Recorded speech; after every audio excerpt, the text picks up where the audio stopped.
রাম মন্দির উদ্বোধনের পর মুসলিমদের উপর হামলা বেড়েছে। মুম্বাইয়ের অলিগলিতে গাড়ি চালাতেন ২১ বছর বয়সী তরুণ মোহাম্মদ তারিক। সঙ্গে সে তার বাবার একটি প্রতিষ্ঠানেও কাজ করতেন। কিন্তু মঙ্গলবার দৃশ্যপট পাল্টে যায়। হিন্দু জাতীয়তাবাদী দলের একটি র্যালির কারণে তার গাড়ি রাস্তার মাঝে থামিয়ে দেওয়া হয়। একদল তরুণ এসে তাকে টেনে নিয়ে যায়। ঘুষি, লাঠি, থাপ্পড় এবং পতাকার লাঠি ও লোহার চেইন দিয়ে তারিককে পেটায় তারা।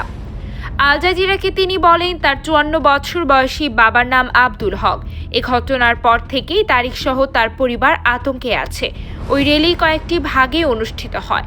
মূলত তাদের উদ্দেশ্য ছিল মুসলিমদের শায়েস্তা করা।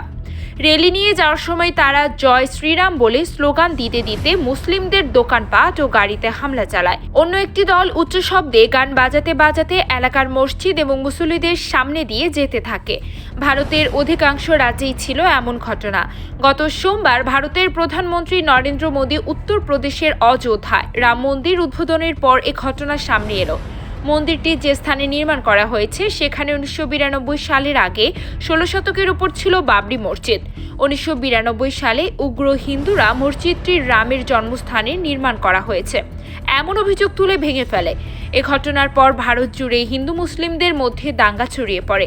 এতে ২০০০ মানুষ প্রাণ হারায়। ২০১৪ সালে মোদীর দল বিজেপি ক্ষমতায় আসার পর হিন্দুত্ববাদীর উত্থান নিয়ে যে সমালোচনার সৃষ্টি হয়েছে, অযোধ্যার রাম মন্দির উদ্বোধনের দিনে দেয়া বক্তৃতায় মোদী সে অভিযোগ প্রত্যাখ্যান করেন।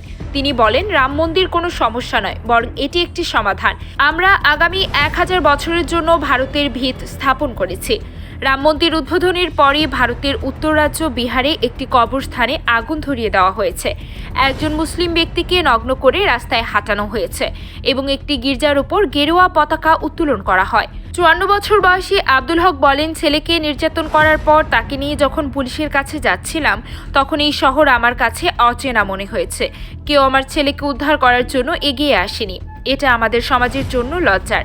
এটা একটা অন্ধকার শহরে পরিণত হয়েছে।